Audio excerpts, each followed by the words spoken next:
बच्चों, आज हम पढ़ते हैं पाठ 5 लिंग। रोहन और सीमा भाई बहन है।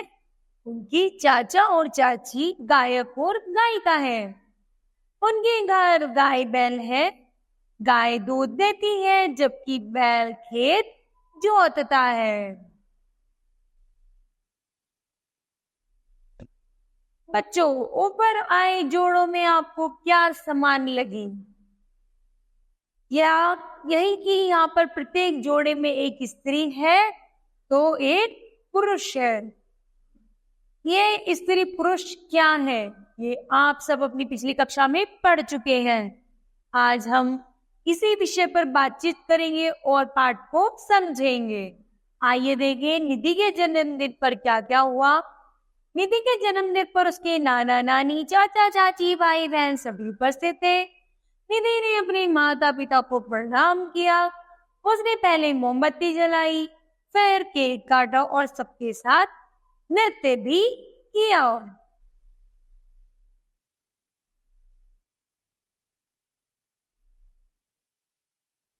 तो यहाँ पर कुछ वाक्य आते हैं। अध्यापक और छात्रों के बीच में कुछ बातें हैं। अध्यापक छात्रा से कहती है, बच्चों, ऊपर दिए गए रंगीन शब्दों में आपको क्या विशेष बात दिखाई दे रही है? तो छात्रा कहती है, मैम, हर जगह एक पुरुष है और एक स्त्री है। अध्यापक फिर एक छात्र कहता है, एक लड़का कहता है, मैम, मोमबत्ती के लिए जलाई और केक के लिए काटा शब्द क्यों आए हैं? तो अध्यापिका ने कहा, क्योंकि मोमबत्ती स्त्रीलिंग है और केक पुल्लिंग है। जानते हैं परिभाषा के माध्यम से शब्द के जिस रूप से स्त्री या पुरुष जाति का बोध हो उसे लिंग कहते हैं। सभी संज्ञा शब्द प्राणी, वस्तु, स्थान या भाव स्त्री या पुरुष जाति के ही होते हैं। इन वाक्यों को ध्यान से पढ़ेंगे। जैसे मामा जी दफ्तर जा रहे हैं, बहन गाना गा रही है, मेरे नाना जी दिल्ली में रहते हैं, मोर सुंदर होता है, अलमारी में पुस्तक रखी है, फलों की टोकरी छोटी है। जब इन शब्दों का वाक्य में प्रयोग करते हैं तब क्रिया द्वारा हम उनकी स्त्री या पुरुष जाति की होने का पता चल जाता है। जैसे उपयुक्त वाक्य में मामा जी कौन है, लड़का क्या लड़की? तो सही है, ये लड़का।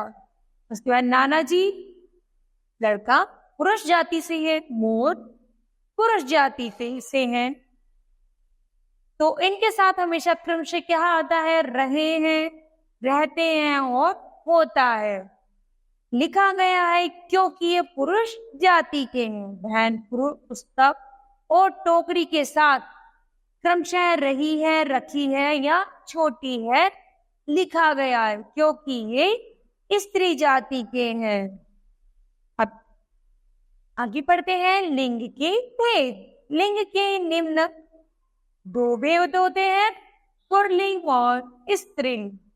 पुल्लिंग जिस शब्द के जिस रूप से पुरुष जाति का बोध होता है उसे हम पुल्लिंग कहते हैं। जैसे राजा, शेर, दादा, कुत्ता आदि। स्त्रीलिंग शब्द के जिस रूप से स्त्री जाति का बोध होता है उसे हम स्त्रीलिंग कहते हैं। जैसे रानी, शेरनी, दादी और नर्स आदि।